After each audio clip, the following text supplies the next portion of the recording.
Hello, welcome back to the Funk Treatise, 5th edition, and the readings of uh, by various people. Today we have Kevin Burk. Kevin is going to be reading pages 151 through 160, which puts us at the halfway point of the Funk Treatise. At least the 5th edition. The 7th edition is, I think, like six pages longer or so.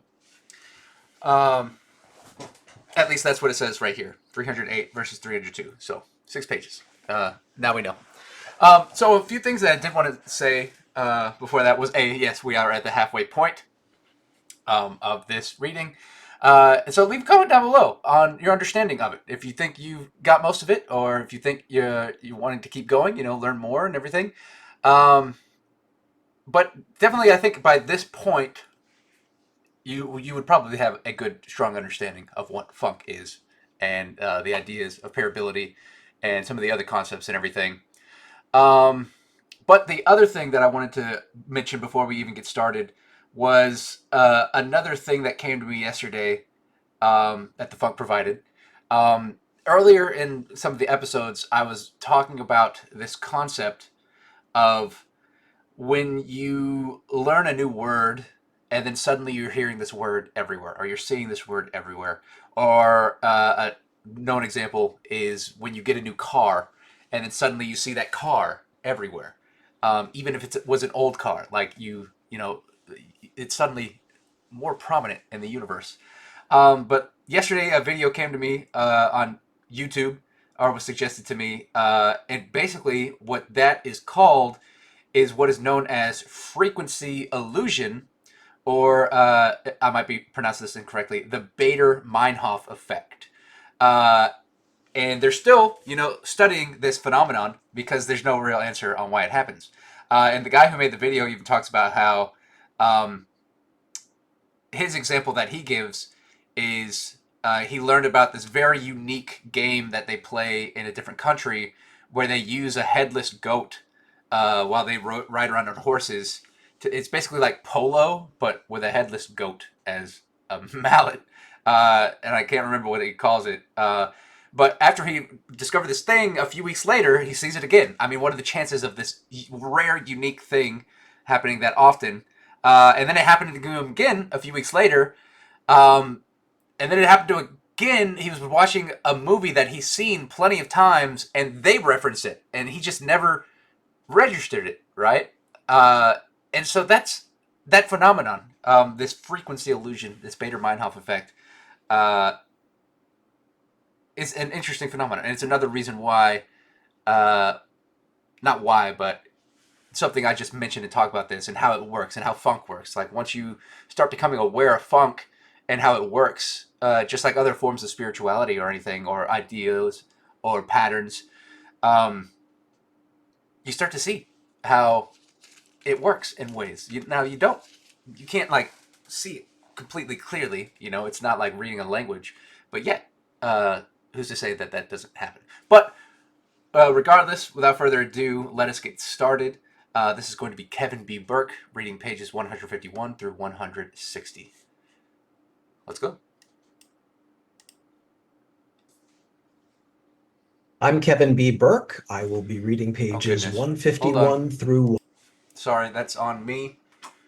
You might be hearing what he's saying, but I am not. I need to replug in my headphones and tell my computer that my headphones are plugged in. All right, let's restart that.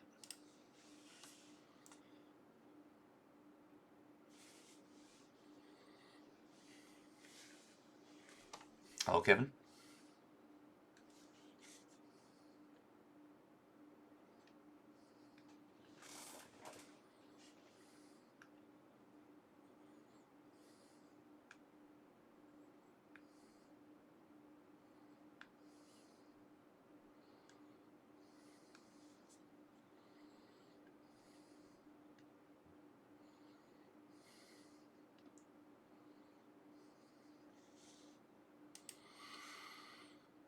That cat is so cute. It's distracting me. Uh, Hopefully, when I put my face over here, for some reason, it won't let me put my face on this side of the video. I can only put my face over here. So hopefully I don't block the kitty when this continues. I hope that is not too distracting for me, this whole thing. I'll get over it.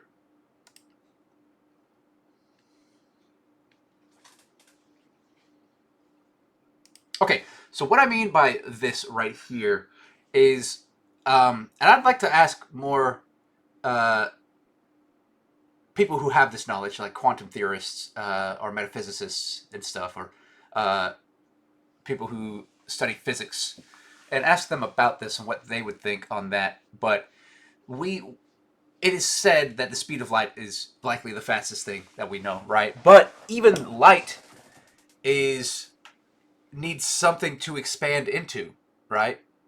And so the speed of reality and the speed of creation would be even faster than the speed of light because uh, it needs something to expand into. I guess I don't know really how to describe that more because, again, it's just an expanding thought, but something needs to create that light and it needs to come from a source and be contained within some form of source or funk, and that funk is created even faster than light, theoretically. And so again, I just put that idea to question it, and if anyone has a better understanding of these things and can just be like, no, that doesn't make sense, then please leave a comment down below.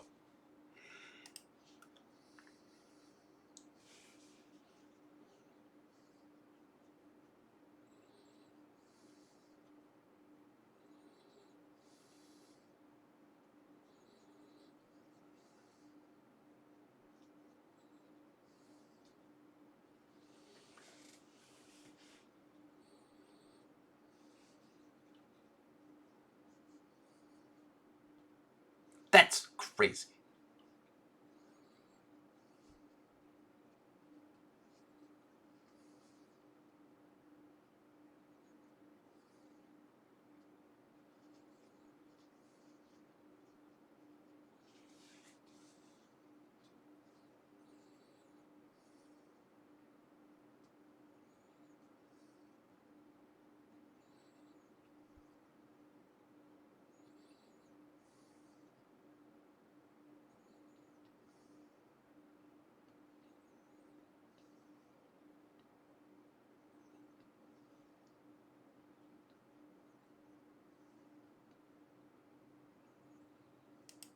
Interesting.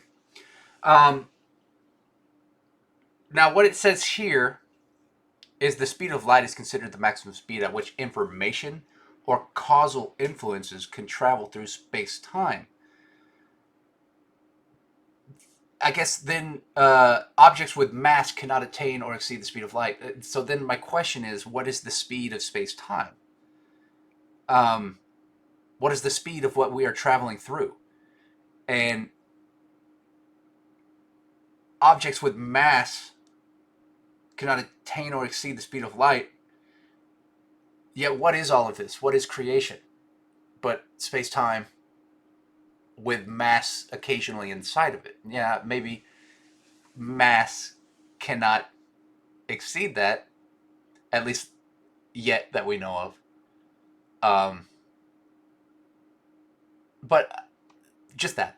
Uh, the question of the speed of reality being faster than the speed of light. Let us continue.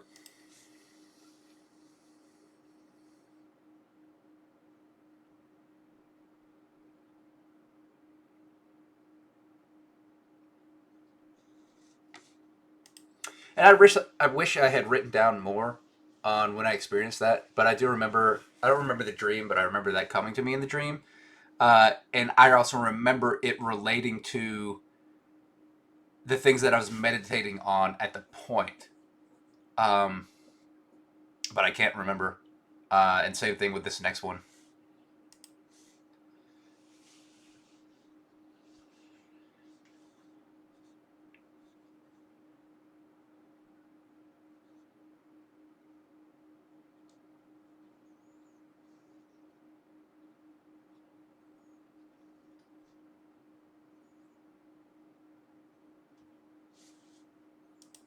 This is going to be more Abarak, less Abarak, and all Abarak.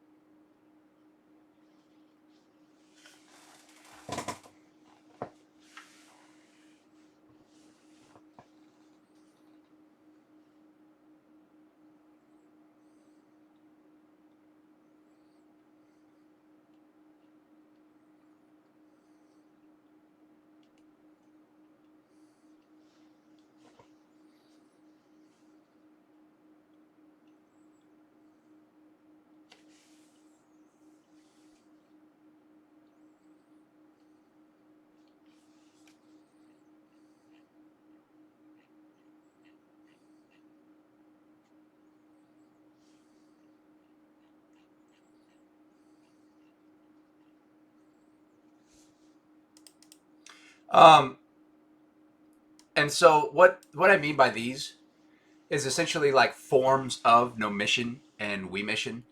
Um, and so to support we mission would be more Abarak, and to support no mission would essentially be less Abarak. And then to support the conjunction between the two universal beings is just all Abarak. Between and the beyond, more or less Abarak, and the less or more Abarak. Um, and then we have not yet discussed synapsizing or prunoing, except through small references, I believe. But that's going to come in a few pages, and so we'll get there as well to help you understand that.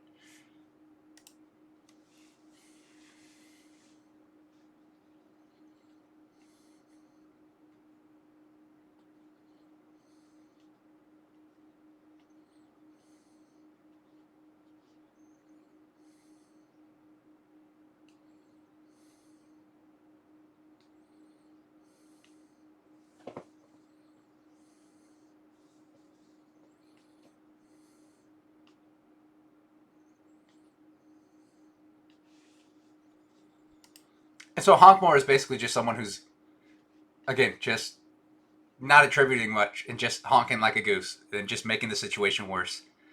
Um, and you can see this online in a lot of conversations and arguments and discussions. Um, a lot of people are just Honkmores.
I'd like to pause there because for those of you who are not looking at the treatise, and even if you are, it might be a little confusing.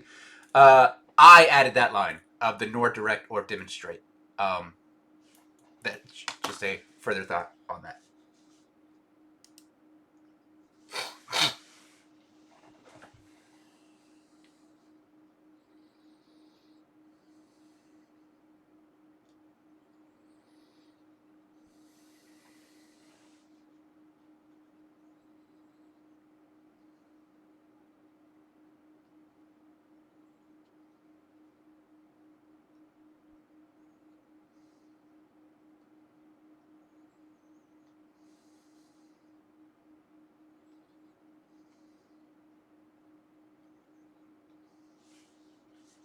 Correct. That is true.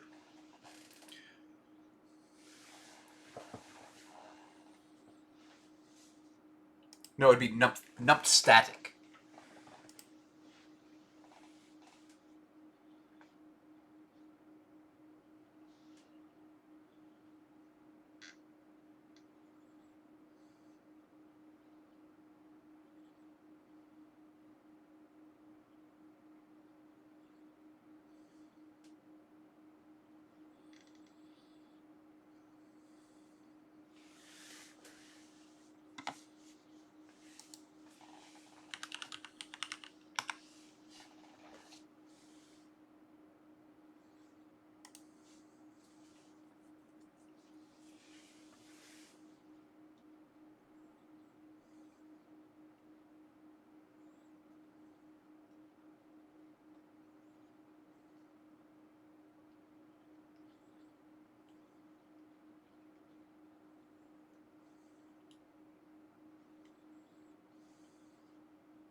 this is an example that kind of leads into what I talked about just a second ago, frequency illusion.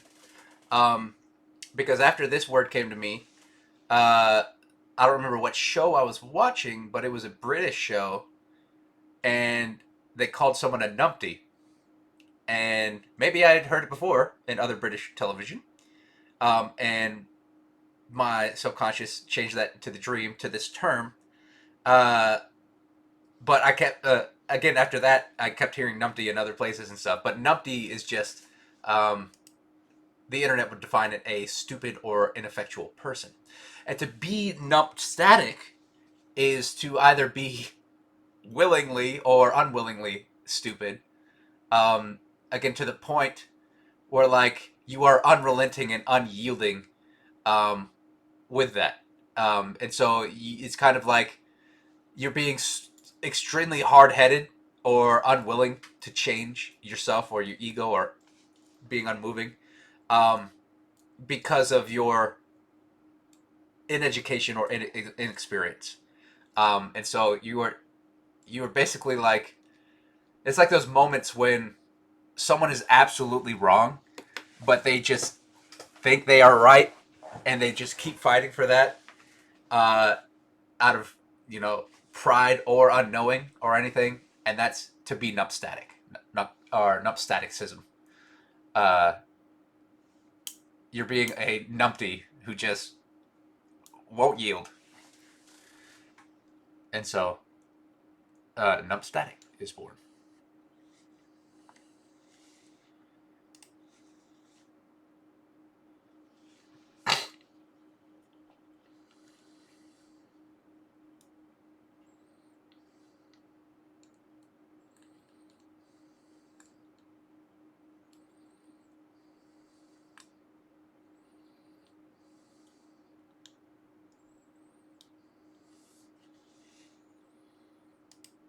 So what I mean by that is there's the quote that man was created in God's image, right? Um, and people have interpreted that throughout the ages that uh, we were basically God looks like us, right? Because we were created in His image. Now I say God is a they them, right? God is sexless and genderless. God is this whole thing. Um, and I'm sure that that would upset some people, but I mean, think about it realistically. Um, and so in what I'm thinking of in God's image is what is the resolution of God? Like, what is the image of God? But all of this of funk, right? Like, this is what God looks like. This is His image of all of these things and everything. And I just said His, but their image. All of this and everything that we can see and be is God, and we are reflected in that image, right? We were created in that image. And so essentially, like, if what's coming to my head right now is like, let's say you're designing something on a computer, right? Like you're working with a 3D program, and the image that's on your screen is the things that you're making, right? Like right now on my screen, I can see Kevin, and I have the treatises open, the seventh and the fifth edition, one on each side. But let's say I was like able to mold and model Kevin in this image, right? And so Kevin and I, right now in this, are being molded through this image of this computer screen. And so, like, just like that, you are this pixel within this image of God and funk. Uh, and so life was created within funk of itself to experience itself because it is and was itself. It's all created in this image, in this universal screen. Like it's not a flat screen that we exist in. We exist in the 3D model, the 3D to 4D to beyond. Um, and so that was just fun to think about, and so that's why I wrote that kind of thought down. Let's see what ChatGPT has to say.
Uh, the thought coming to me now to again extend on this thought is imagine like God or this thing like of God that exists beyond space and time, beyond our even conception of how things work and everything. And imagine this thing took a snapshot of reality, like it took a picture and saved it in time. This would be that. All the universe and everything would be that photo. And it wouldn't be this still shot. It would be this thing that's still in motion and in movement, um, experiencing itself, kind of like a video, kind of the Carvana, these frames of reality forming each and every moment. Uh, and so we're just that image at all and every moment as it becomes the next image, a collection of images.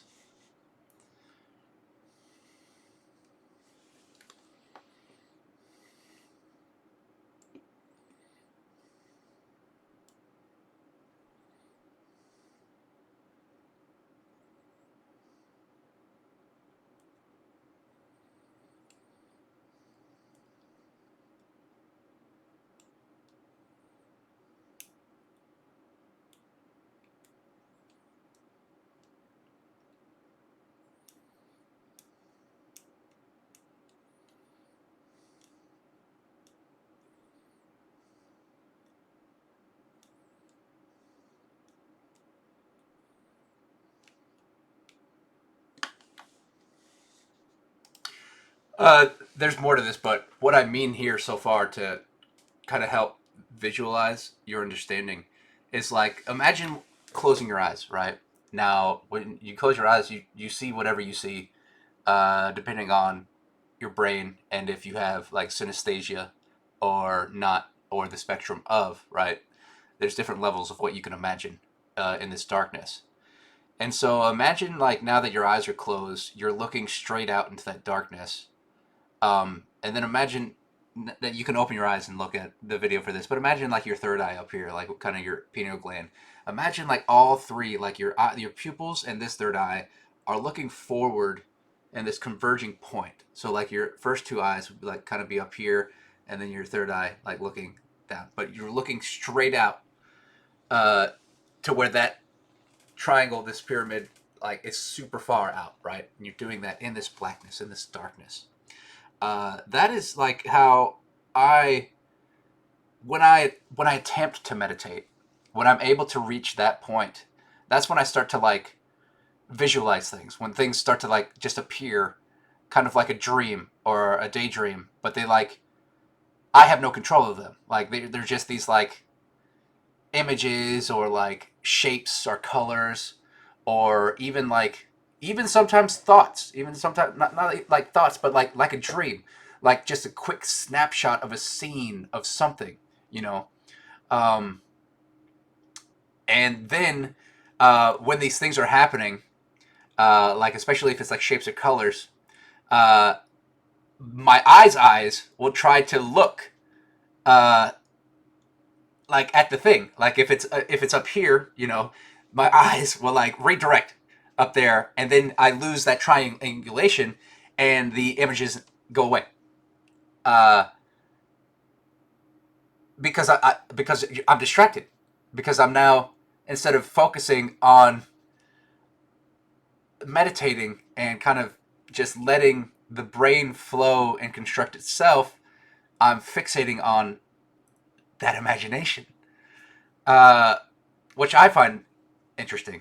And if you experience something like that, or if you have something similar, uh, or even if you just want to talk about how you meditate or what you think about, or if you have synesthesia, leave a comment down below on all those things. But let's continue about talking about this moment and this type of meditation.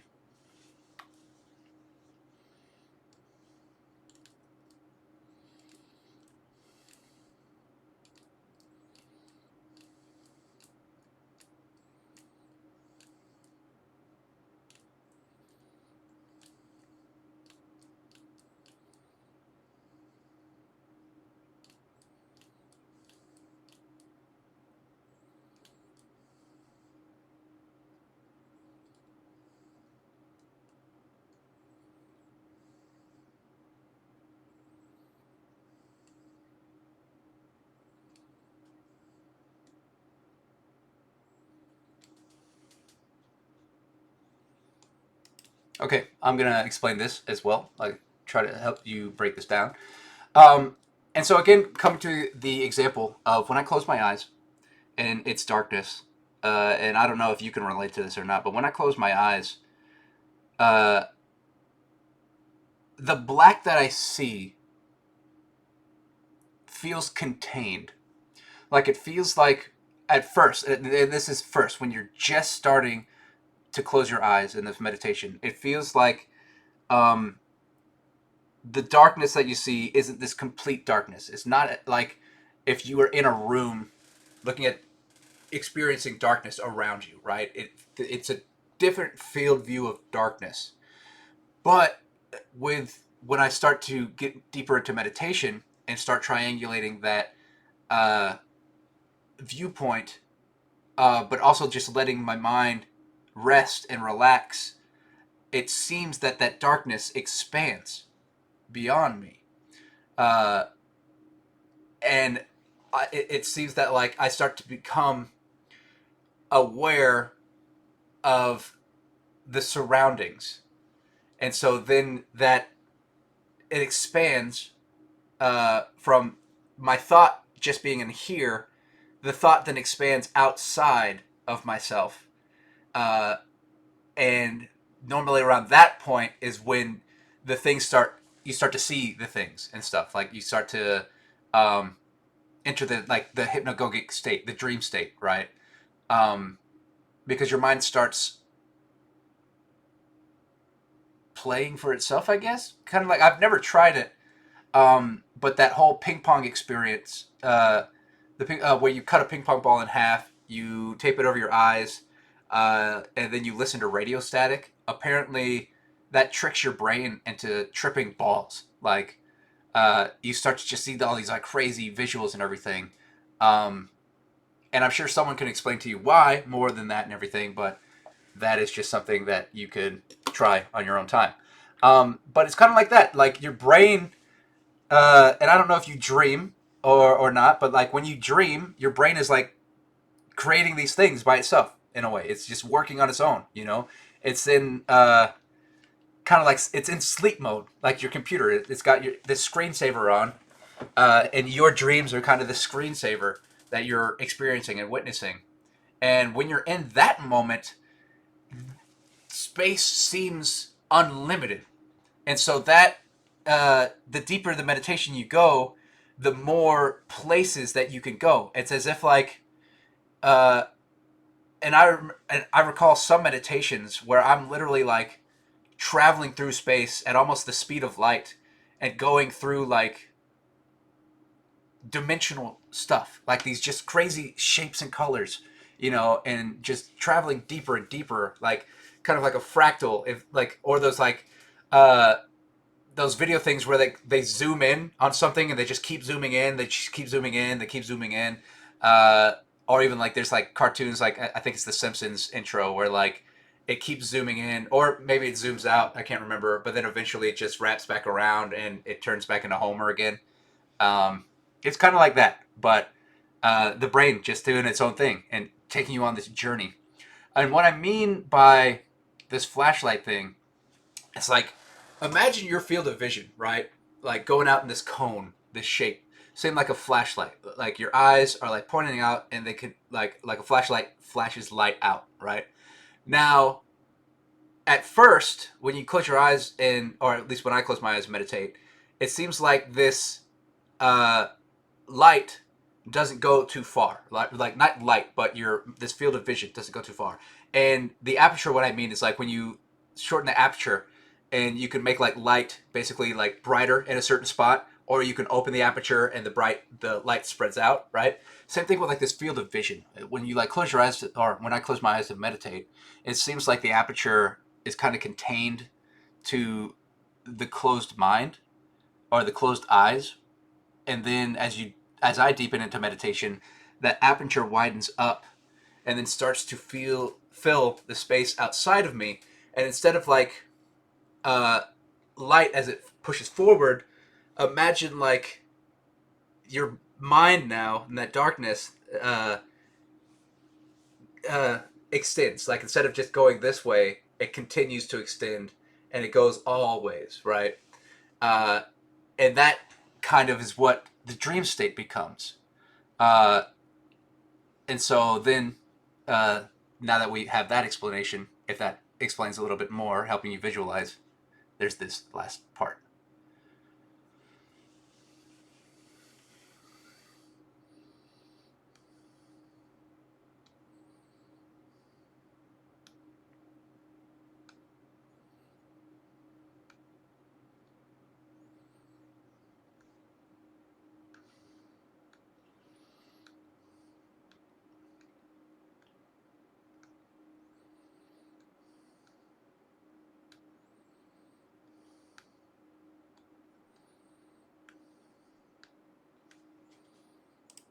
So, kind of what I mean, and I'm going to kind of use this shell as an example, right? So we see this shape, right? It's kind of a hollow thing. Now, it would work kind of better with like maybe a sphere or anything, but imagine you're inside this clamshell, right? Uh, and like, let's put it like this. And so you're inside this shell, and let's say you're facing this way, right? So when this is closed, you're only going to be able to see this side, right? Because you're looking this way. You're not going to be able to see what's behind you because you're facing one way, and that's kind of how our sight works, right? Um, but even in that, you're still in this darkness, so you're not really looking at anything at all. Not, you may be looking at this wall, but really you're just looking at blackness. But imagine when you get to the point where like your awareness using all of your senses, not just sight, you become aware of both sides. And imagine being able to see both sides at the same time. And you can kind of do that with the mind's eye. When you close your eyes and meditate, you expand to be able to see the entire inside.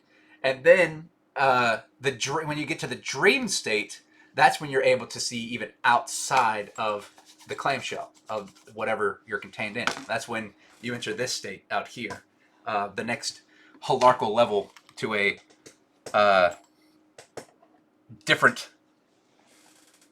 uh, kind of a different reality, a different state of consciousness in a way, because it's not in the reality, but it is a part of it within your surreality. Hopefully, all this is making sense. But that is kind of what I mean here, and I think that is an interesting something to think about. And if you have if you have any more thoughts on that, I'd love to hear your thoughts.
But like I said earlier in the treatise, I don't really meditate as deeply in this state anymore, or kind of chase this because again, like funk kind of was like you don't really, it's not really necessary now at this point. Like you can if you want, um, because that becomes a different practice. That would become more on like practicing focus and clearing of the mind.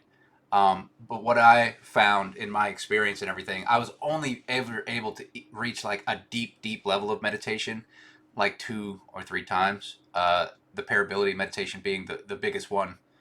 Um, because I think with my ADHD, or just the way my brain is, not to use ADHD as an excuse, but uh, it is just very hard for me to personally relax, or to clear my mind. Like there's always something popping up, and again, when I get into these moments of like the thoughts start to come and I see the dreams coming, my awareness comes back, and like I direct my attention to that thing to try to dive in deeper, and that isn't clearing the mind. You're not letting the mind work. You're working the mind, uh, and I do have difficulty with that.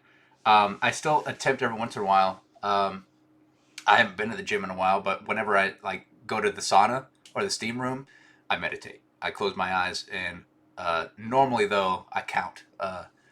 Like I'll count my minutes, um, internally. I guess that sounds weird, but I'll also like attempt to meditate while I'm counting and try to focus on my breath and everything. Um, but this I used to attempt much deeper forms of meditation, um, but that's my experience with that. There was something else that I wanted to mention. Oh, this is just stepping outside, talking more about dreams and everything. But this is something that I do want to reach to other people, and I occasionally ask people, uh, if you're able to fly in your dreams, I'd like you to leave a comment down below and tell me what your flight is like and how you learned to do it, or if you just did it. Um, Within the last couple years, I've started flying in my dreams. Um, and at first, how I did it was, um, kind of like moving, like when you swim, right? You feel yourself pushing yourself through water, and that is how I would fly. I would push the air, like be like water, and I just by like doing this, I could like lift myself up to a degree, and then I would just swim through kind of the air, but in a more like less resistance and more kind of, I don't know, wispy way. Uh, and it was very interesting, and it was very usually light. Like I couldn't just like zoop like Superman fly. It was this like, uh, kind of more floating, swimming through the air kind of thing. Now I can Superman fly to a degree, where like I can just lift off, and just like, fly into the air. Um, and I've been able to get faster and faster at that. Like I did have speed limits to a point where like I couldn't fly to a degree, but now I can fly pretty fast. I can go up, uh, and I think that it's so interesting how the mind can like build this reality that like I am flying through, just like when you're in an airplane and you're just seeing like this huge perspective of like you can see all of the world, like not all of the world, but you can see this expanse of visual, right, towards the horizon. And to do that in the dream state, to have each detail created, it's just the brain is such a crazy powerful thing. Like that is wild that it is able to do stuff like that and at that speed. Um, but another thing, there was one more thing that I wanted to mention about flying. Landing definitely is one of the things. Now I can be flying and like just kind of land, but I used to have to like swim land to a degree, like slow myself down. Um, Dang it, I forgot the one more thing that I was going to say again. Um, Hold on, give me a second.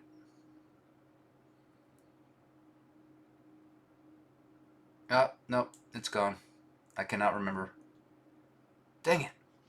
Um, oh, um, and so when it comes to like lucid dreaming and stuff, I've always wanted to attempt lucid dreaming, and I've tried for many, many years. I dream when I sleep every night, no matter what. Uh, and lately, I've had the last couple dreams that I did fly in. um,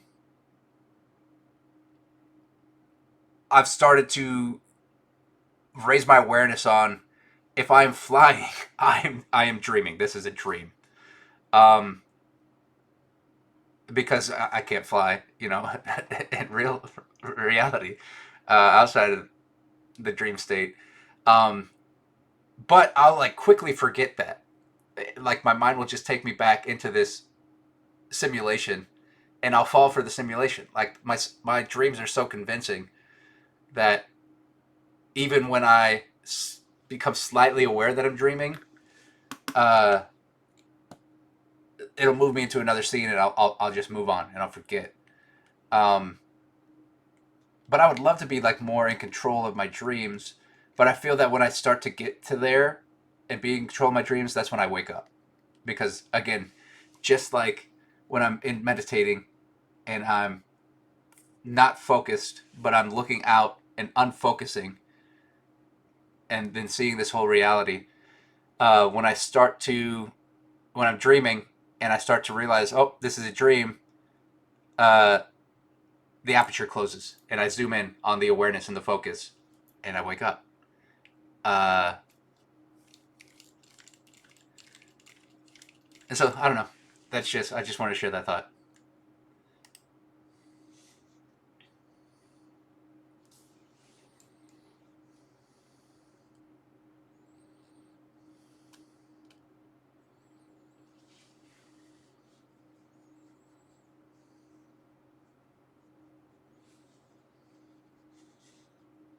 I'm still thinking about the dream thing. I'm going to have to read this uh, real quick.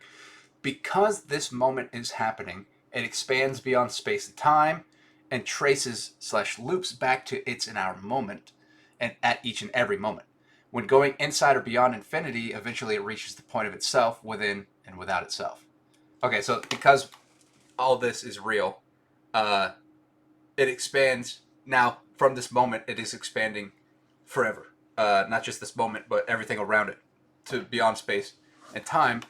And then with infinity, as statistic state, eventually something along the lines of this moment or something extremely similar will happen again.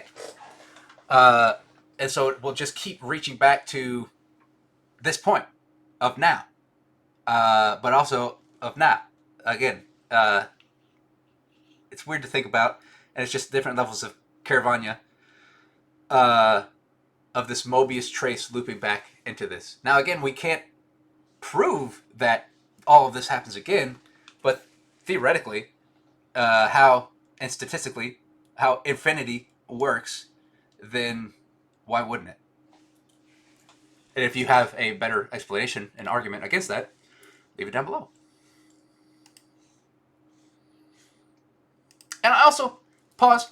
I say comment a lot and leave these comments down below, but if you want to make a video submission and share your thoughts, it's a lot easier to do that than, uh, at least for me. Like I write, but I find being able to transfer my thought through speech and everything is so much easier than sitting there writing, because when I'm writing, I'll try to like edit myself and I'll feel like I'm not really saying what needs to be said. But when I'm talking, I'm less focused on that and able to just kind of free flow in a way. I hope that makes sense. All right, let's continue though.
Okay, so kind of to deeper describe prunoing and synapsizing as opposed to we mission, no mission, and more abarak and less abarak.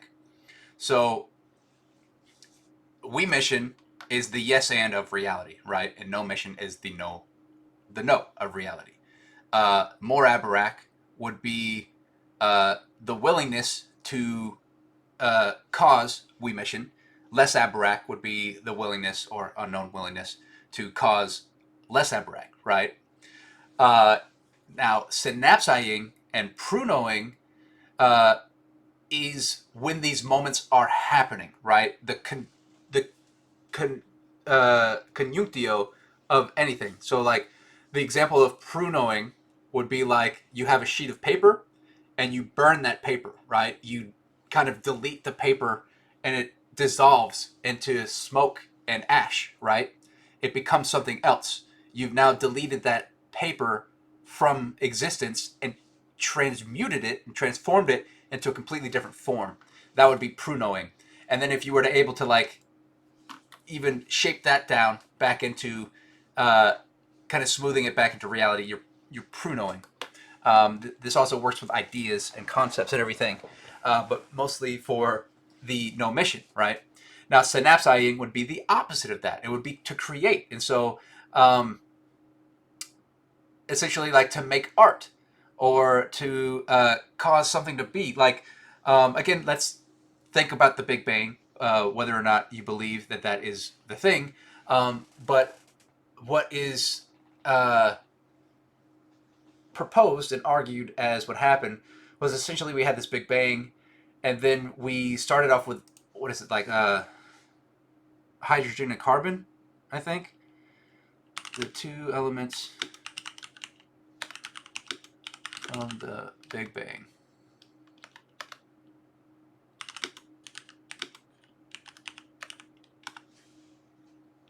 In the beginning, there were three elements: hydrogen, helium, and lithium. Interesting. Uh, but the Big Bang primarily produced two elements, hydrogen and helium, and then those elements formed everything else, right? Everything was able to be formed by evolutions of these things. And uh, that is prunoing, this becoming of, right? Um, because we mission is allowing it to be, and prunoing is the actualization, essentially. And so now we have prunoing and synapsizing to help describe that.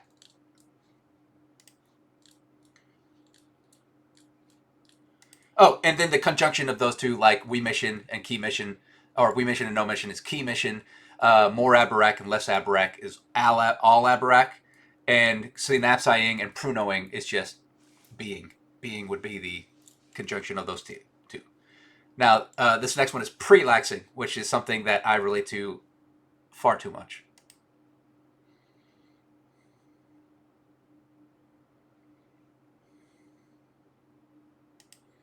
Basically, always attempting, never quite relaxed.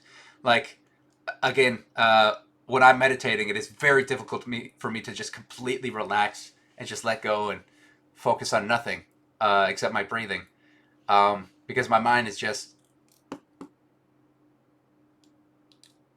focused on things, I guess. Um, and so pre-laxing is what I talk about. Where like you're never able to quite relax, even when you're trying to relax. But it's just that you're trying to relax. You're just pre-laxing. You're not getting to that point of relaxation. You're just pre-laxing until I guess you fall asleep or are able to relax and get relaxed. There are some people who are easily able to relax and just let things go, but then there are some people who, even in the attempt to relax, are unable, and that is prelaxing. And I think that one speaks for itself. Uh, I've learned because more videos are coming up now that I'm kind of expanding my journey in knowledge in uh, how ADHD affects me and everything, and hearing other people's examples and everything. Now that it's being studied more and more people are relating to it and everything, because I'm 35 now, but growing up, uh, no one really taught me what it was going to be like. They just said that I was this, distracted person with uh, occasional hyper tendencies. Now, I never really agreed that I was often hyper.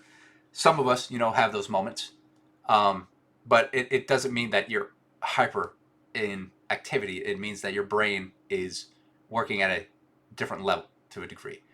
Um, but now I'm seeing all these videos where people are like, if you're ADHD or you're ADD, you probably experience these things or this or that, um, and it's just like, wow, that was my whole childhood. Wow, I still experience these things. I can resonate with that pretty hard.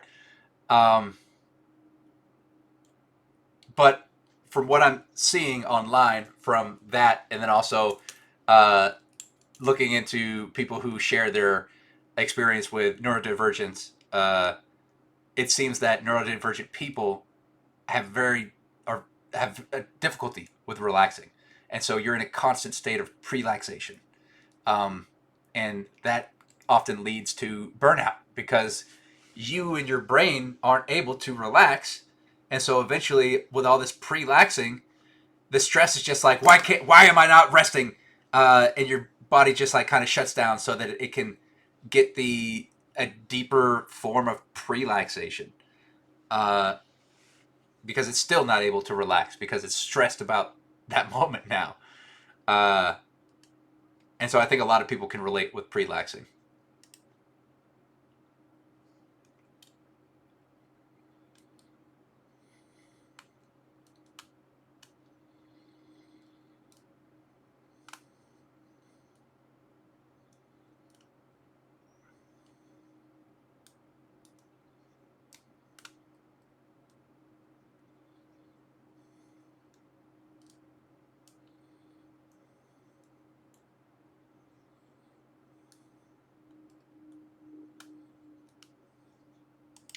So what I mean here, I'm gonna have to reread the ending a little bit. But when, to my understanding of biology and what I've been taught, the eyes are one of the first things to form from the brain.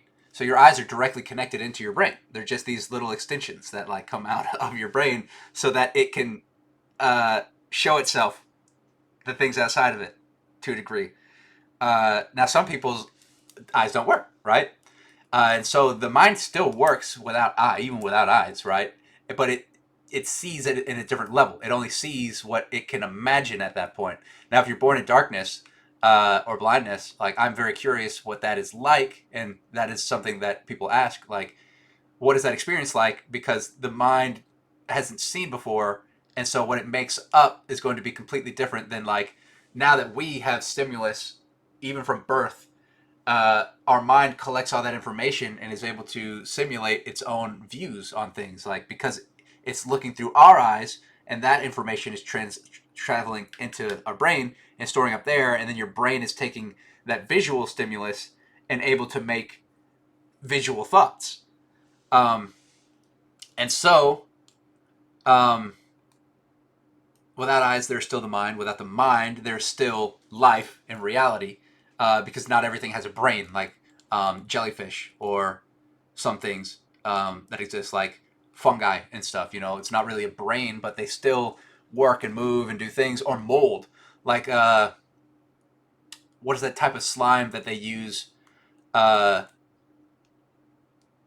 there's this experiment when Japan was trying to develop its subway system.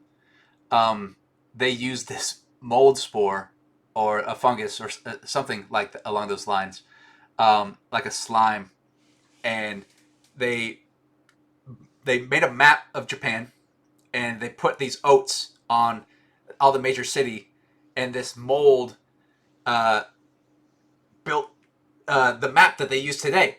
Basically, the system, like how to best connect all these oats that it was feeding itself on. And so, even without the mind, there is still existence, and so things can still work and move and do and be uh, to a intelligent level to a degree. And then beyond, without existence, there's funk, because existence exists within funk, and so even non-existence, again, the holarchy is funk. And so beyond the perception of the mind's perception of eyes perceiving. Yeah, or just that's what funk is, beyond the perception of the mind's perception of eyes perceiving. And so, um, beyond what your eyes perceive, beyond what your mind can perceive, that is funk and more funk. Um, and then the more eyes that there are, uh, in reality, like now that I have eyes and you have eyes, and there's millions, uh, however many people there are on Earth. What is that? 4 billion or something like that. How many people are on Earth in the world? Okay, no, it's even larger. It's double than that. 8.062 billion, right? And so that means there's essentially 16 billion eyes, right? That are able to witness life and reality. And just by that itself, and that's only human eyes. There's bugs and fish and animals and many things that have eyes in their own different form or have different stimulus that examine the world around it that feed back into it. Because it can do that, then we have this even greater uh, feedback loop of us forming it, forming us, forming it, forming us, forming it. Um, I don't know. I just thought that was another interesting thing to think about. Again, most of these things that you're seeing at this section are just interesting thoughts that uh, I wanted to share that could eventually, go deeper in discussion. Maybe eventually have uh, defeaters or things that dive in deeper. Again, it's very Kafka-esque. It's just kind of here to make you kind of think and feel.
And with that, that concludes um, essentially all of those ideas being put into ChatGPT. Now, there is an insert from May 11th, 2024, because this all was done, let me scroll up to the top of that. It's so many pages. Okay. That started.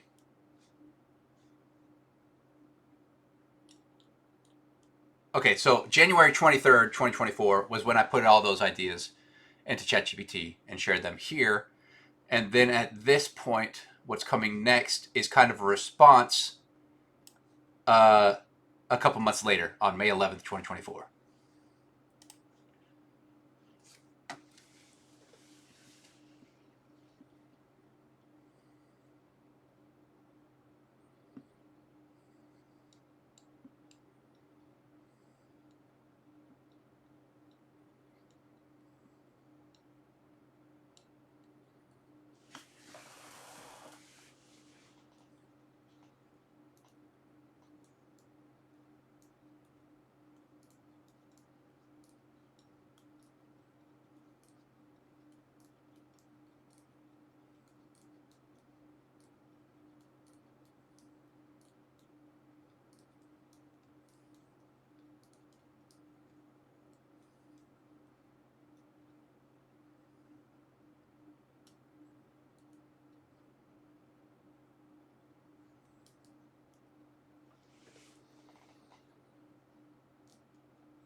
And so that is kind of a summary of all those pages that it just talked about. But overall, I think that is a wonderful description of what pairability is and means. But let us continue. Uh, and now, at this point, continuing, we are returning once again back to that 4chan forum that happened in December of 2019.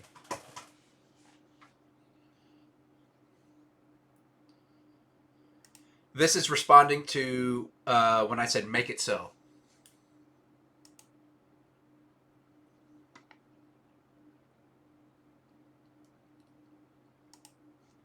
Uh, what I assume this person means is, especially because I'm talking on paranormal. Uh, Now, I don't know the.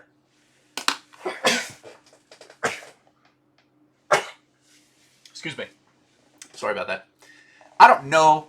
Um, I didn't really what they call troll through paranormal a lot or often.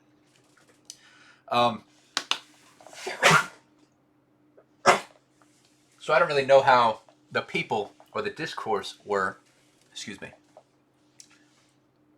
Got a hand in my mouth now. There we go.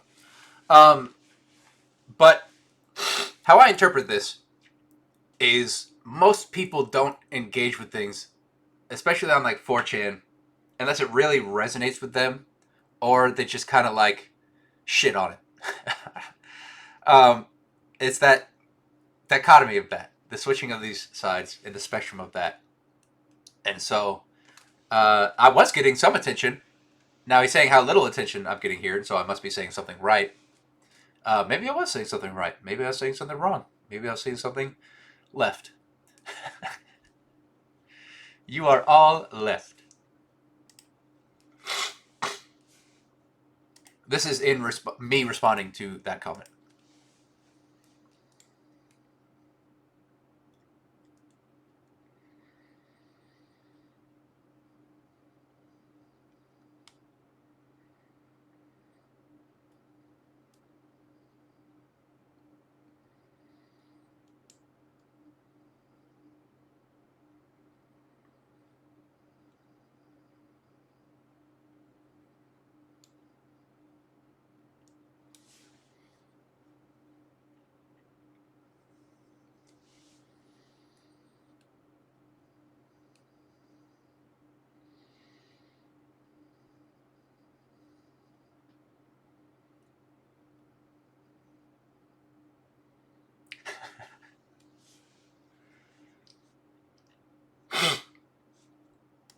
This is me, but just kind of sharing thoughts, not responding to anyone. Just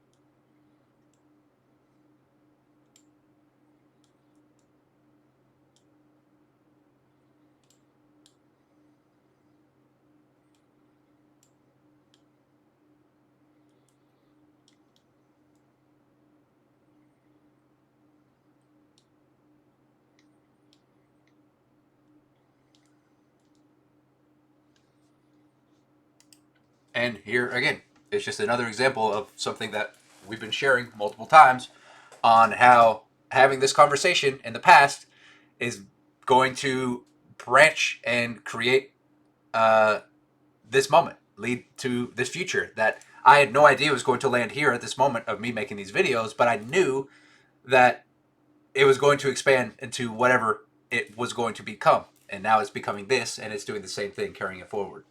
And you are hosting that information at this point.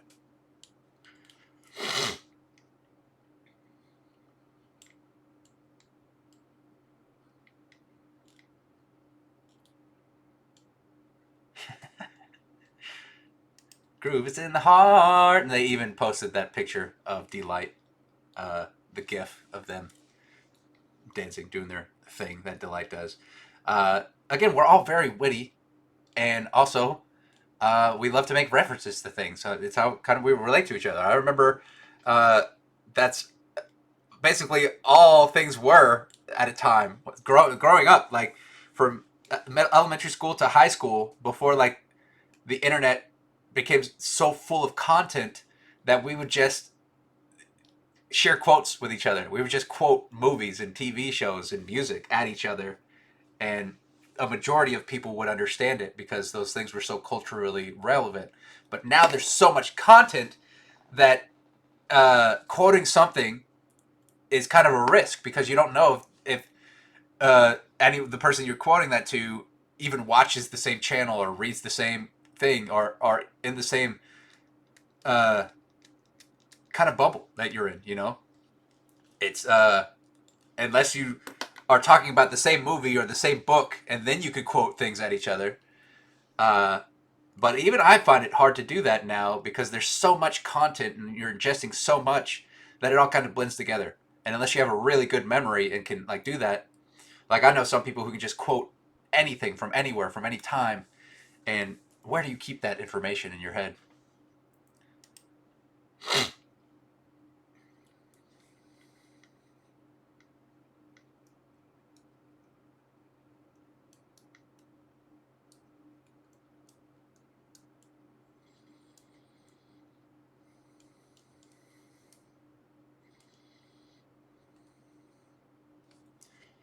I don't really understand that. Let's attempt to break that down together right now. Ultimate reality seems to be invalid as our relative experiences change.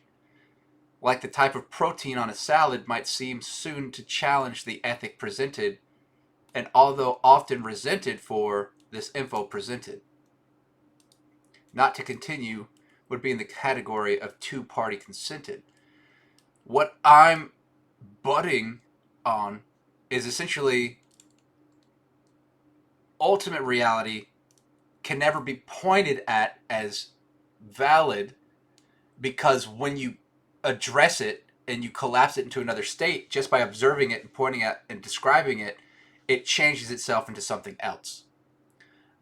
Just by you being hyper aware of it and it being hyper aware of itself. Uh, and so the type of protein on a salad might seem soon to challenge the ethic presented, and although often resented for this info presented. Uh, Again, that's kind of a little beyond me, but the way I'm interpreting that is like imagine you are that protein on the salad and you're being put through this situation of having to point out reality and share your experience. Uh, those ethics and morals of your situation and how you and the world respond back to you and describe each other and relate to each other and experience each other is different and can be resented for, because you're sharing your thoughts about reality changes so much and is so different and relative for everyone that just by saying what could be true can become false, and now that's more confusing for the outside perspective because they're trying to understand what you're saying, but reality's changing so fast for both of you. I hope that's making sense. That again, that's just me butting these ideas, but not to continue would be in the category of two-party consented. And two-party consented would mean you and I would have to consent to.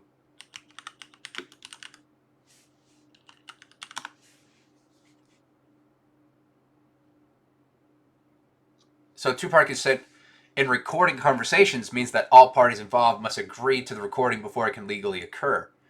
And so not to continue in this discussion would be in the category of two-party consented.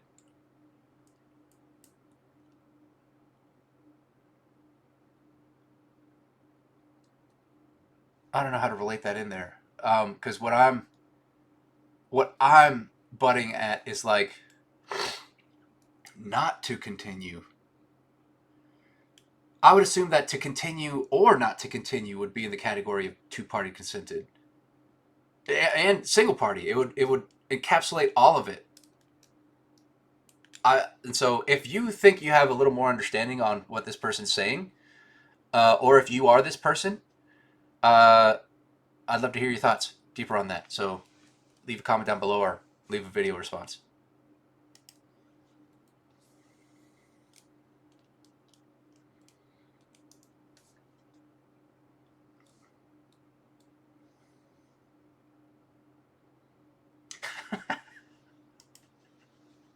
Just the grammar of that. I think that person was responding to this person right above that.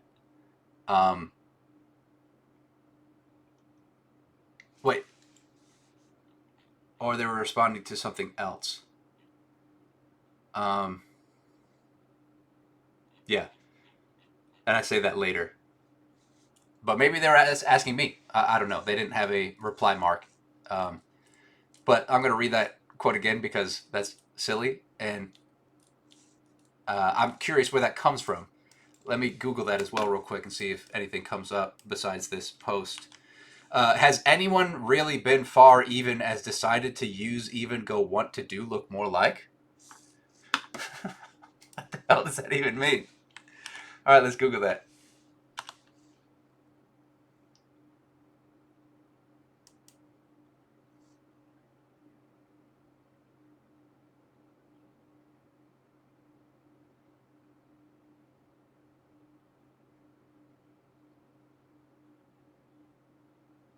Oh, okay. Oh, it leads to something.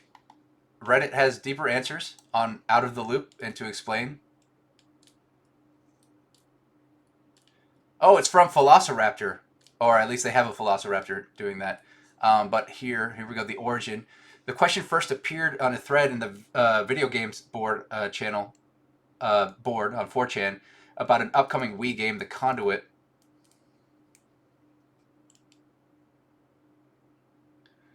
And so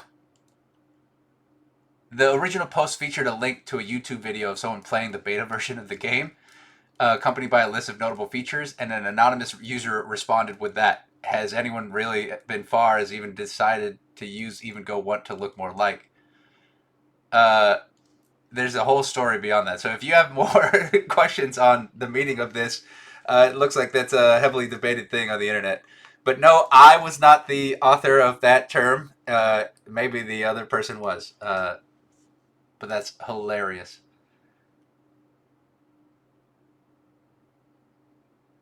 A lot of people relate it to the they don't think it be like it is, but it do. But I think that makes more sense than this one does. But regardless, let's continue. This is in response. This is me responding to the person asking if I was a Discordian on shrooms, a Discordian on acid, or a Discordian on DMT.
This is me responding to the person who said, "But where's the groove, though?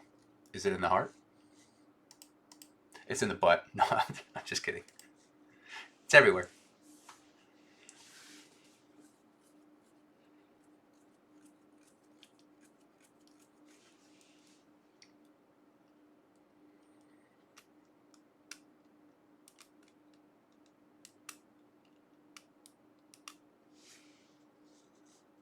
So groove at times is in the heart. Groove at times is in other things. Groove transcends us. It can be within us and it can be without us.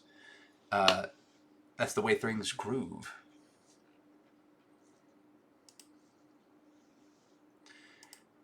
This is the person who asked me if I was a Discordian on drugs, responding to me, responding to them.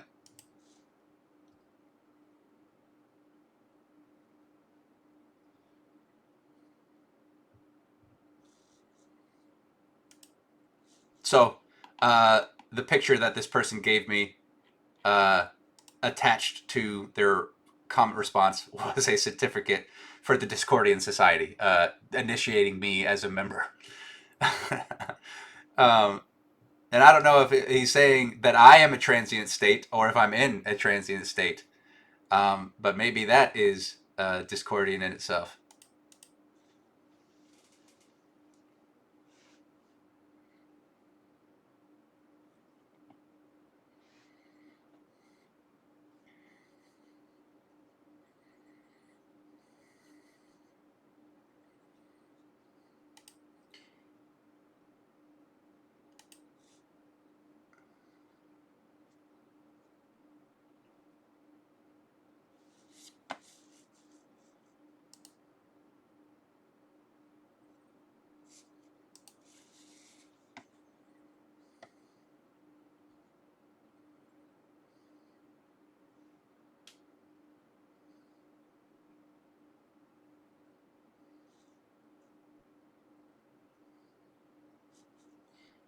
That is more in response to, this is worded weird. 5317. This is me responding to the person who said the ultimate reality seems to be invalid as our relative experiences change. That one that I kind of had to break down with you just now.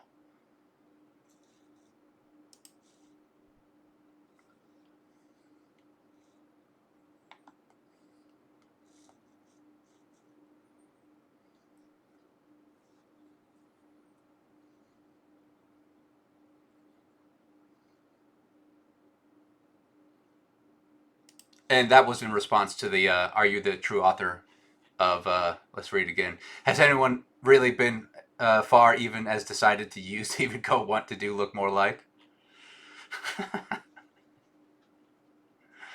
uh,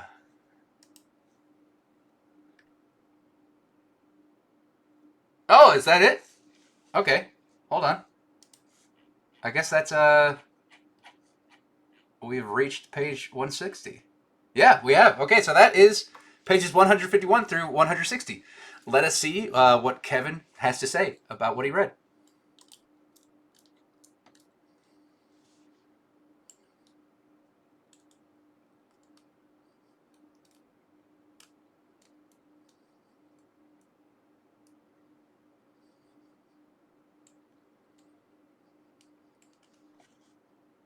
Yeah, this is a really interesting 10 pages to just fall into. Because you get this section of ChatGPT responses, and then you get this small section of uh, not even the beginning, just a midsection of this funk forum on 4chan. Uh, and I think it is the next reading. Let me double check that. Kevin B. Burke. Yeah, the next reading um, is all more. Oh my gosh, what is happening? That. Okay. The next reading is going to be two different people because the first person that I hired, when they, I guess, saw the formatting of 4chan and the context, the subject matter and context, when coming out of context and just reading these 10 random pages, she interprets it in a way that just kind of upset her, that she said that she could not relate with. And so she's just read the whole thing in this mocking tone in a way. And then I hired someone else to read it as well, and they interpret it in a completely different way. And so, yeah, I understand how some of these sections, when you're coming in with no context and just dropping out of nowhere, you're just like, what the hell is this? But that's a part of it. That's how life is in reality. When you're dropped in a random spot, how do you orient yourself, and the importance of orientation and everything. Um, and so, exciting things to come with the next video.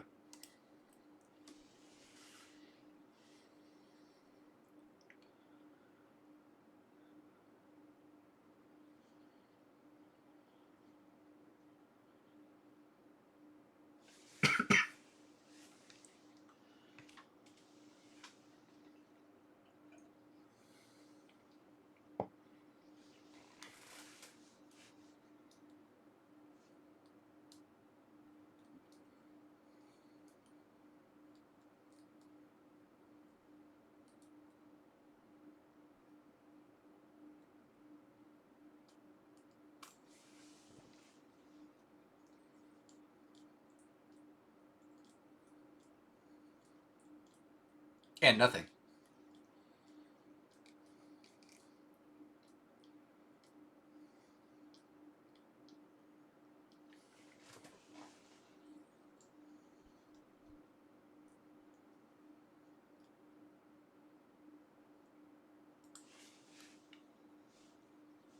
Hmm.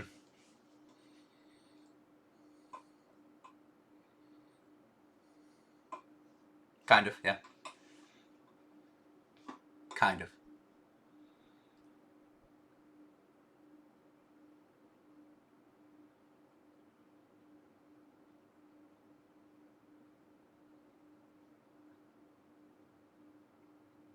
Ah, I see.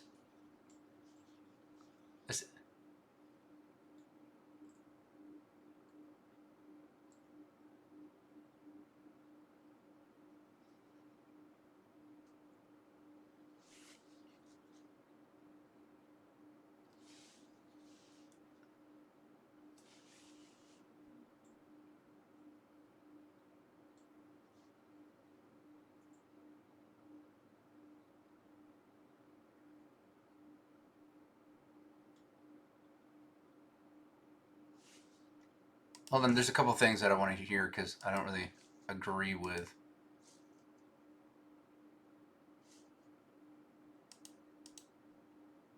that.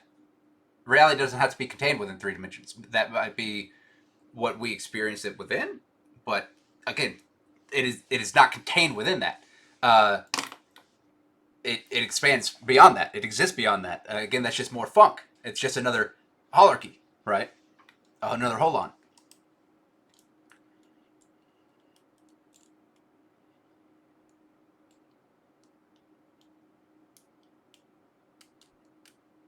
That's how we perceive time, but that's not how time is. You know what I mean? Uh,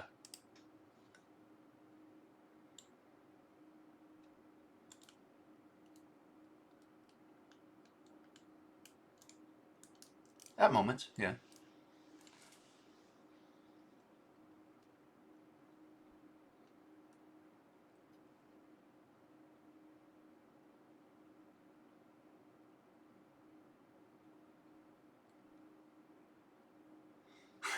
the actual middle, yeah.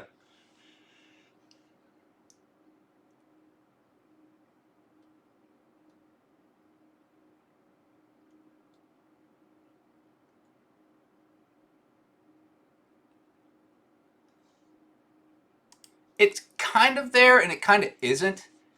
Um, the biggest example would be when ChatGPT gives that summary of all the things that it just talked about. And just as I said, it kind of explains pairability.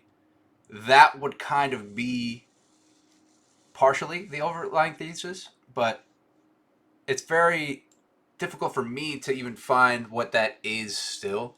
I think that maybe someone with that ability could probably do that to a degree for me. I'm not there yet. Uh, but the theme essentially is funk and pairability, and not every story has to have a thesis or a theme. You know, it can just be a writing. It can just be something that is absolutely abstract or confusing and still have purpose and meaning, or no meaning. It could just be what is it?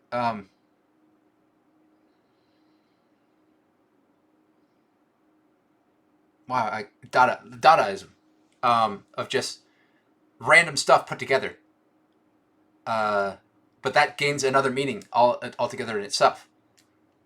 But now I've lost my train of thought on what I was extending on. But I think I said what I needed to say. Oh yeah. A thesis, but especially because you are, like you said, diving right into the middle of pages 151 through 160 of the entire treatise. Yeah, the thesis isn't going to be on every 10 section page, and so I understand your confusion there as well.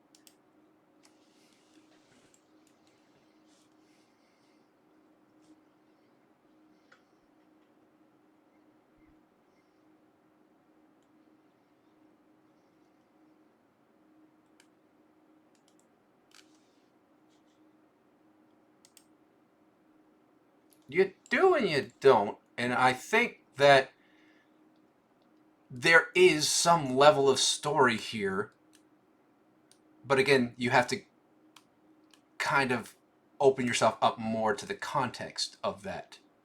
Again, maybe I'm wrong. Maybe some people would disagree, but in my own argument against the defense of this treatise and these things, I think there is an underlying story and theme, and that's the funk and pairability and inspiring, attempting to inspire others to just think about these things, whether they understand it or not. It's going to be different for everyone and at different moments. You may not be ready for this information.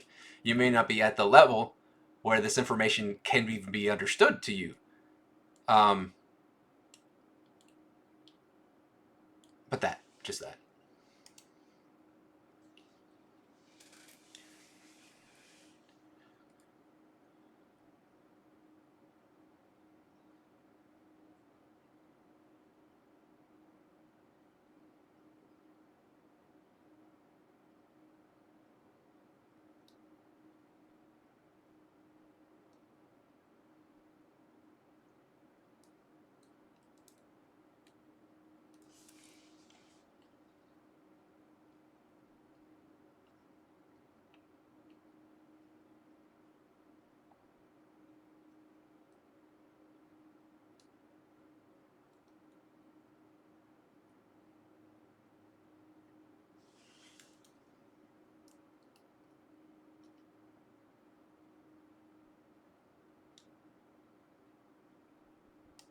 I think what Kevin might be getting at here is from the 10 pages he read, just as I said, it is literally only ChatGPT of me just sharing a conceptual idea and letting ChatGPT respond to that, and then this funk forum. So, yes, there's no story that he sees here, but the first 50 pages or more is literally this whole intro of this story and examples of the story and analogies and stuff like he's expressing. So I'm curious, Kevin, if you do read the whole thing eventually, if you think it does have more story or not. So let me know.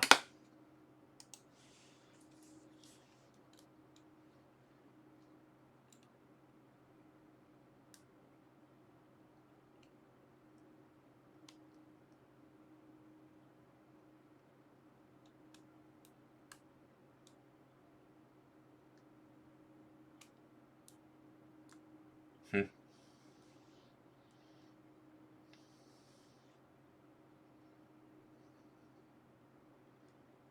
Hmm. That's part of the story because you're a part of it.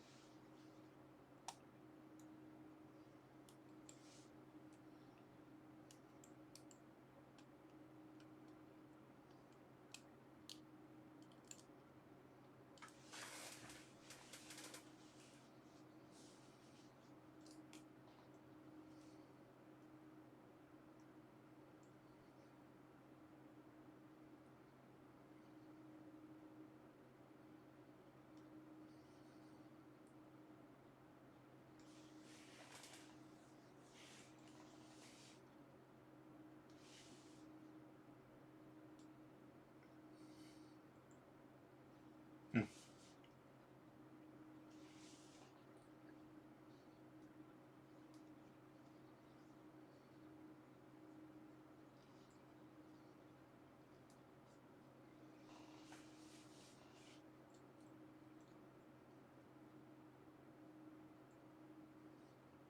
Hmm.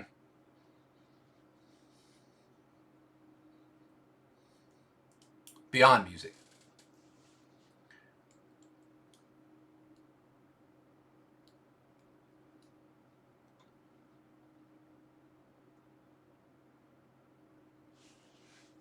Huh.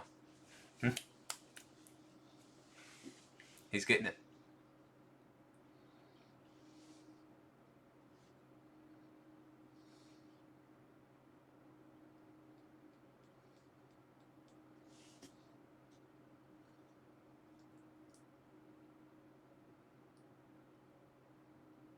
Correct.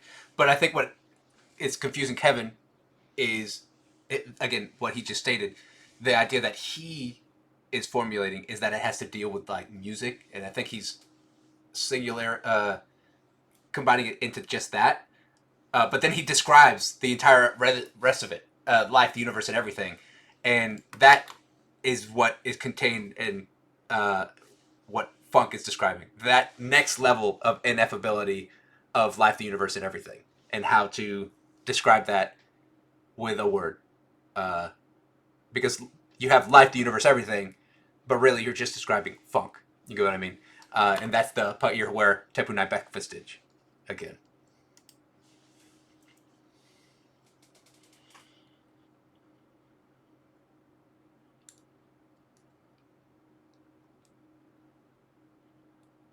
Mm,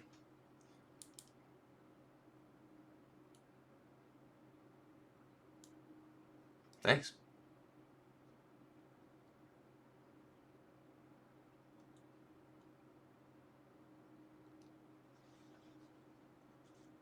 I kind of just shook off that thanks, like, but I mean that, like, thank you. That's so cool that you understand this concept.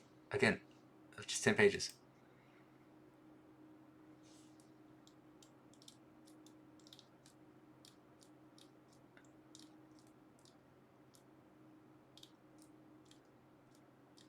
Hmm.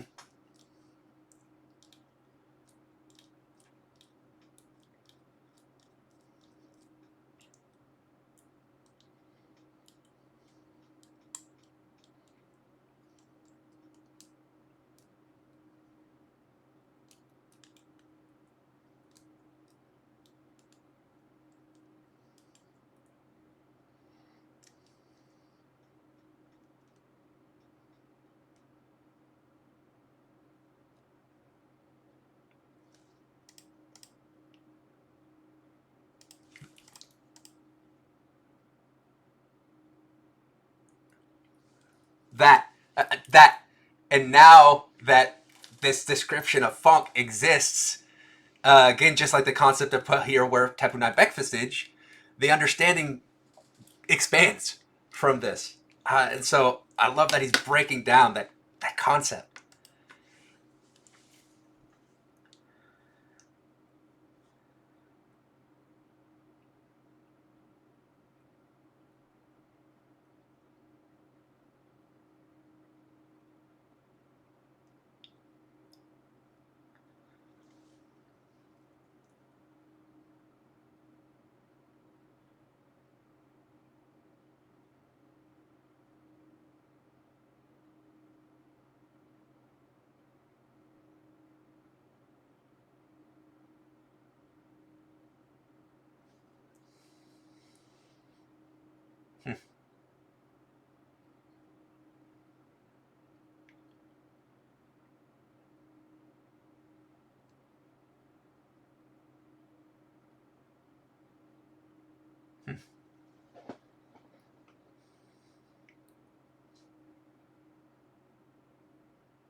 And that's what we're attempting.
Correct.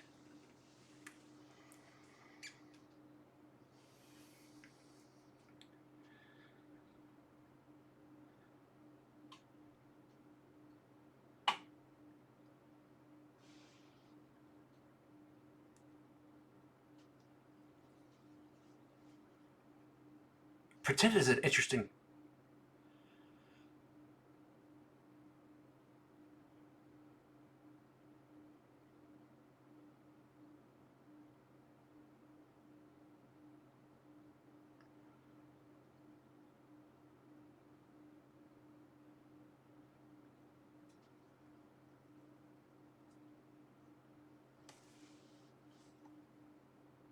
Uh-huh.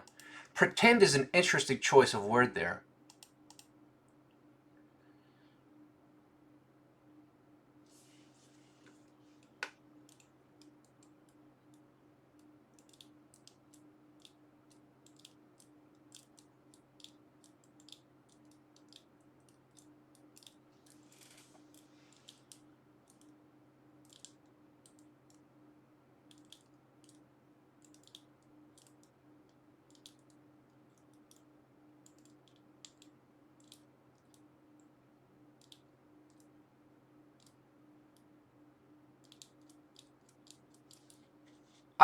I agree and disagree with this because language is an entire spectrum.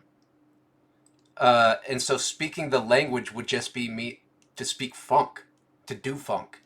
And then you relate and understand in the own way that you do, because not everyone is going to speak English, not everyone is going to speak Spanish, not everyone's going to speak uh, Sanskrit, or any other language, right? There's loads of them. To sit here and name them all would be just, I could, but let's save us some time.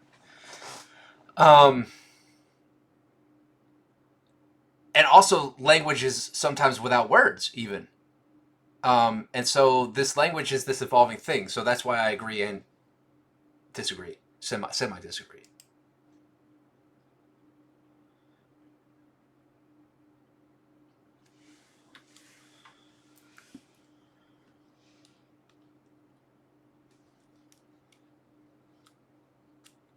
Mm-hmm.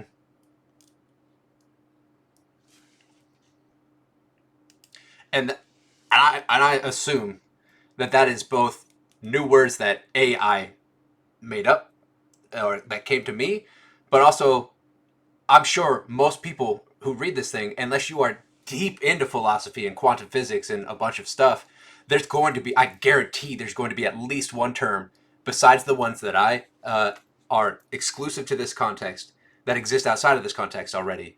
That you're going to be like, "Whoa, I've never seen that. What is that? I can guarantee that.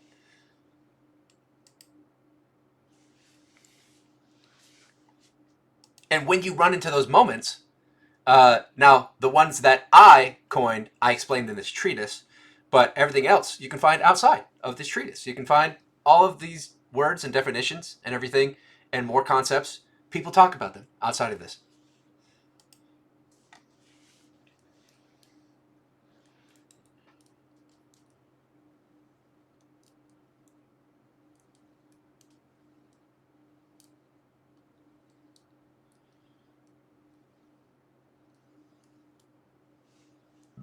Excuse me.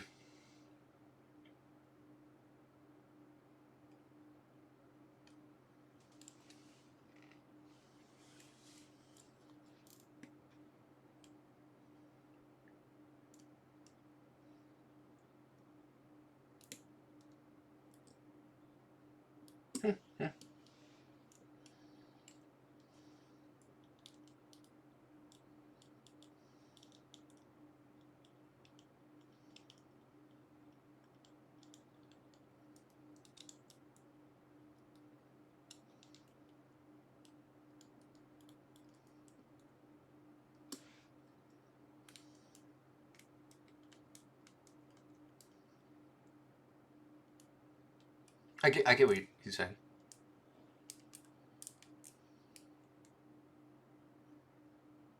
Mm-hmm.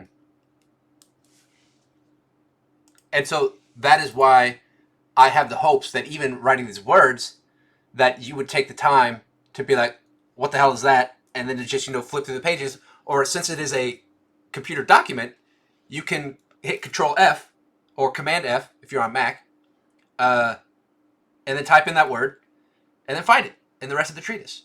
And be like, oh, that's what it means. And then go back to the page and continue. Or you can assume its meaning uh, and think it means this thing because, as I've seen a lot of people do, and even ChatGPT itself, able to understand it to a degree, which again I think is pretty interesting.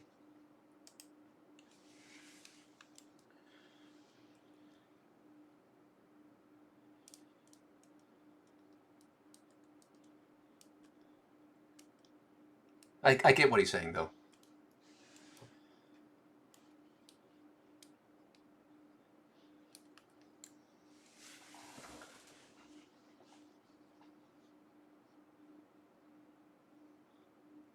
Mm.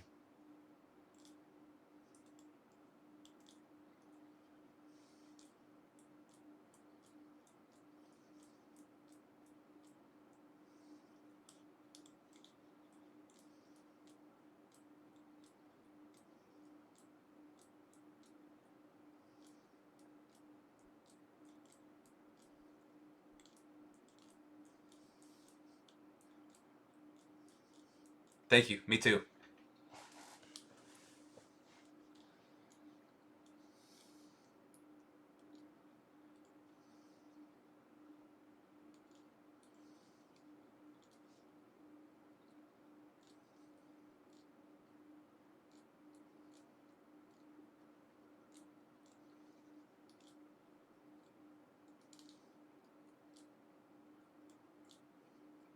I see you doing it though.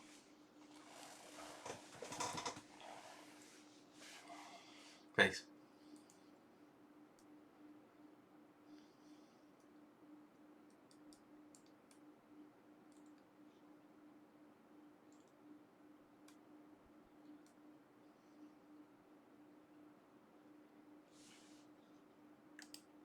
I can agree that there's probably some areas that I run in circles in, and that is just because like repetition is important, and so you will hear me say things over and over again, so that it expands, and not because it's kind of like I'm not really stuck in a circle, but like my circle is expanding a little bit every time. And yeah, I might like do some loops, and stay in this information a little bit, but then I'll learn something new or have some more concepts, and then I'll continue circling.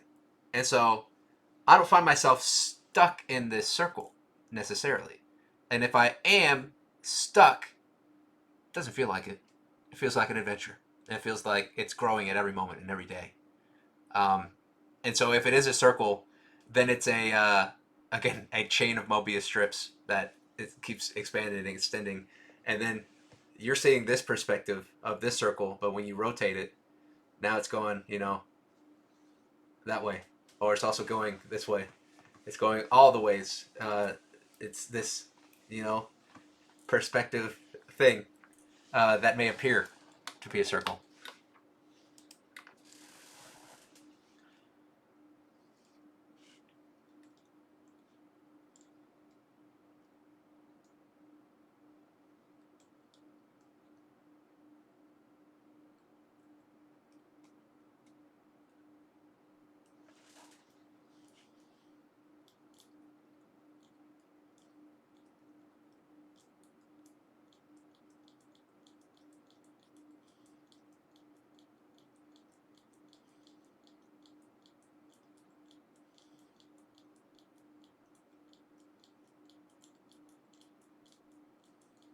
And now you're a part of it.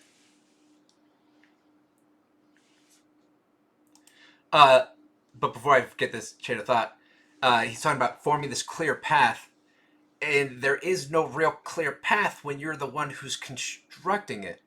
Uh, you're kind of leaving a type of path behind it that people could follow, but it's not necessarily clear, and it's not necessarily uh, a well paved path. It's kind of just a path in the dirt that's been improvised in a way that people are following along. One of those paths called um, the elephant's path or something like that. When people take a shortcut and it carves a path. A desire line or a desire path. When basically, like, let's say there's like uh, two paths here, like a sidewalk and a sidewalk here, but they're like people walk this way through the grass to like cut the thing, and then eventually over time a path forms, and so we're kind of making that path as we uh, describe all these things, and so that it's not going to be exactly clear, and we're not going to like now that we have these two paths, we're not just going to make another path here because that would just be kind of a waste of cement depending on your desires and everything.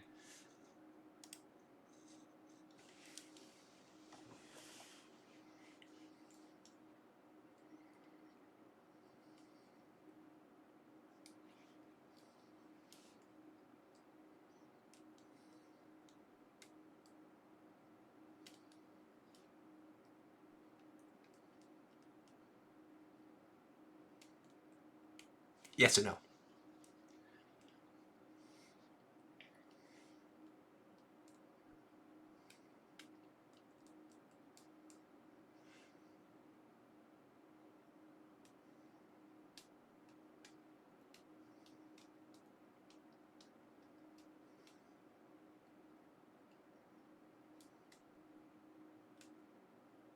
Interesting.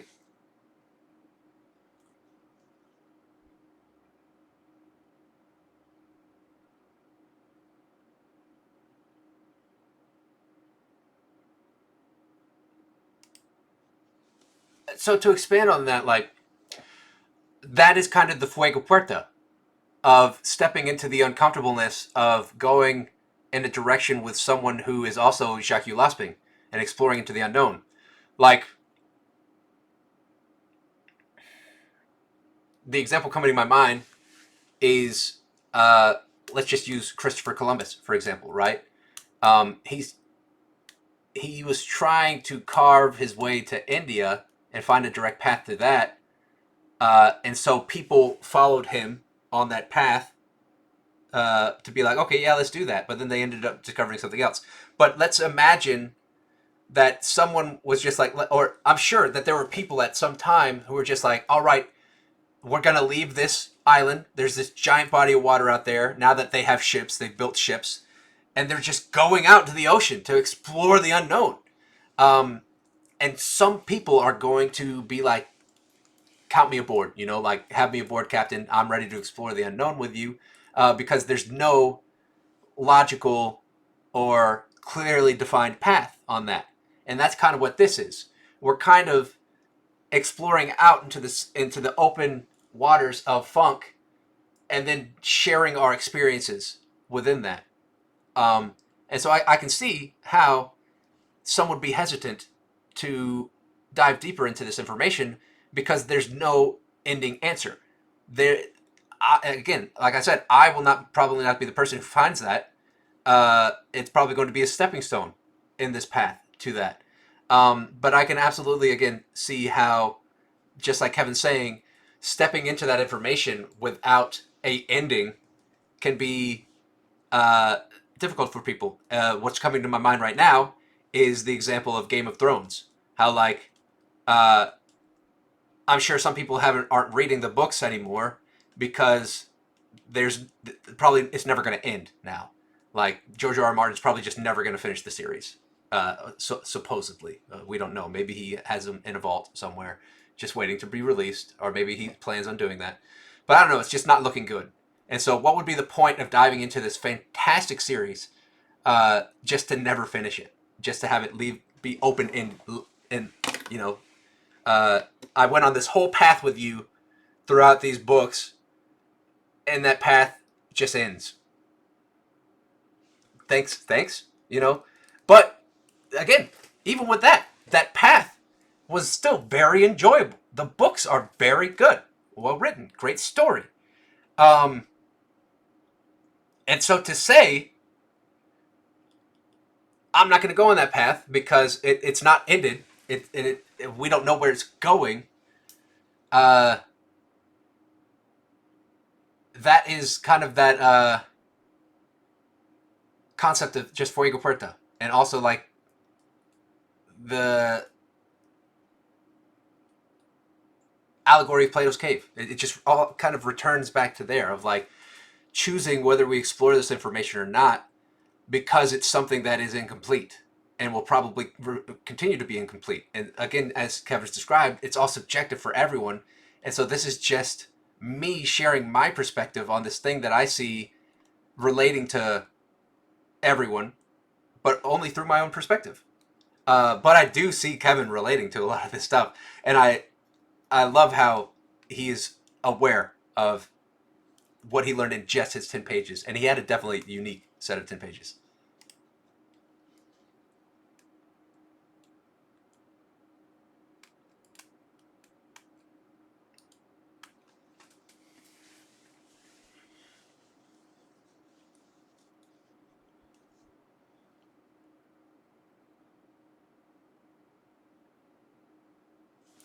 And I'm also going to semi-disagree there in another argument of, like, let's say you're with a bunch of friends and y'all are all learning a concept.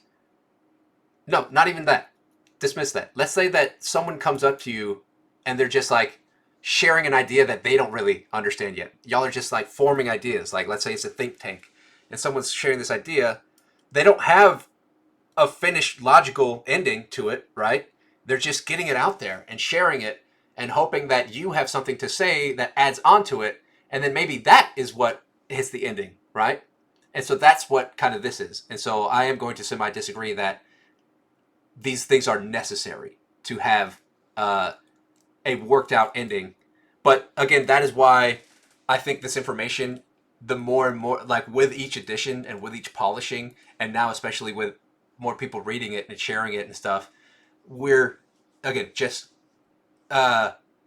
taking the aperture, this wide range of aperture, and we're kind of, little by little, focusing a little more in until that beam of light can shine even farther because it's not being spread out as much. If that metaphor makes sense.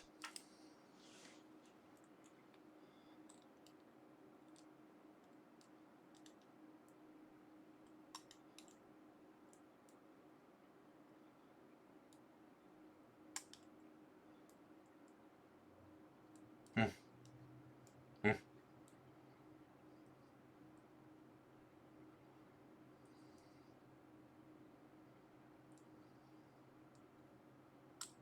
Yeah, definitely. Thank you, Kevin.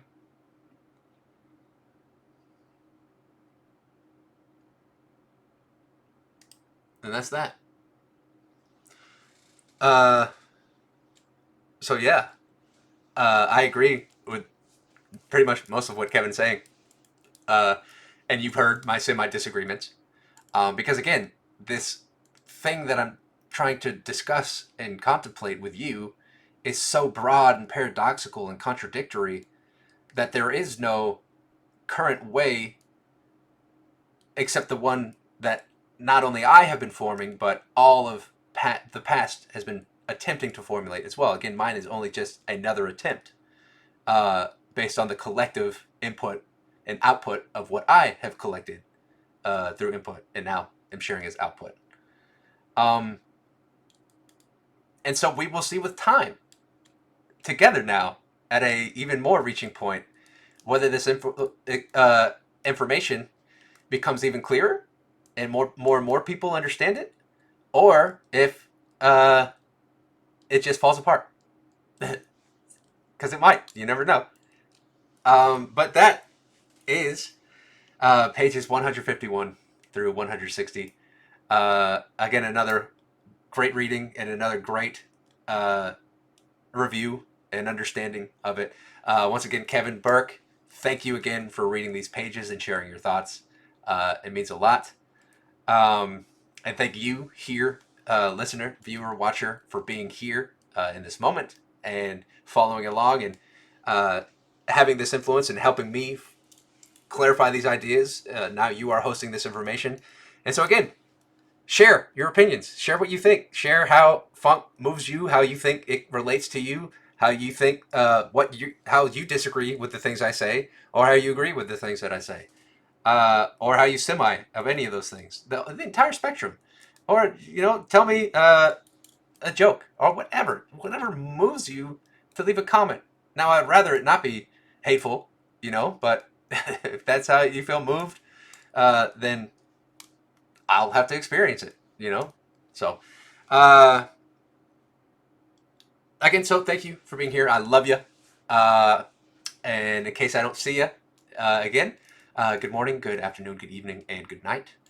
And the funk provides. So, as always, peace out, y'all.